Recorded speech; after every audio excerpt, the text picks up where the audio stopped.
quase lá. Vamos conversar um pouquinho sobre o critério da complexidade dos cálculos utilitaristas. Bom, a gente viu instantes atrás que eu vou escolher o caminho que tem aquela felicidade, aquele grau de felicidade maior dentro do contexto, certo?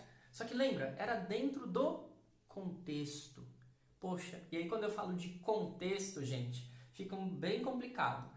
Eu tenho que entender que para o utilitarista, eu sempre tenho que procurar entender quais são os efeitos daquela decisão a longo prazo, tá? E eu tenho que fazer tudo isso considerando uma determinada não obviedade no momento da escolha.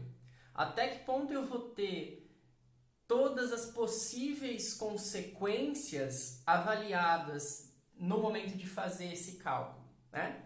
Essa ideia da avaliação de longo prazo e essa ideia de haver a possibilidade de eu não ter todas as informações dadas é que justamente apresentam o pilar da representam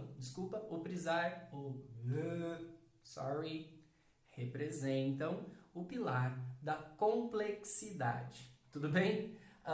E qual que é a crítica ao argumento da complexidade?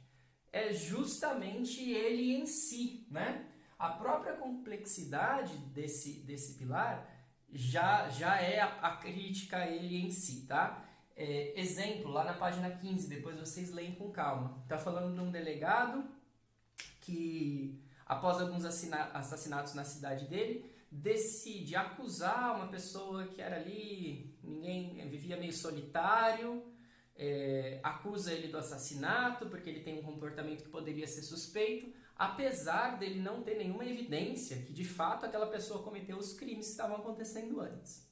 Mas na avaliação dele, ele fala assim, bom, eu vou prender esse cara mesmo eu não tendo nenhuma prova contra ele, pelo menos os ânimos da cidade vão se apaziguar e as pessoas saberão que a polícia resolveu esse problema num primeiro momento, e aí eu tenho um maior grau de felicidade para o maior número de pessoas possíveis, e uma só pessoa que está sendo acusada injustamente, mas ninguém dava muita bola para ele mesmo, então tudo bem, vamos fazer isso. No primeiro olhar, o utilitarista falaria, beleza, isso está correto.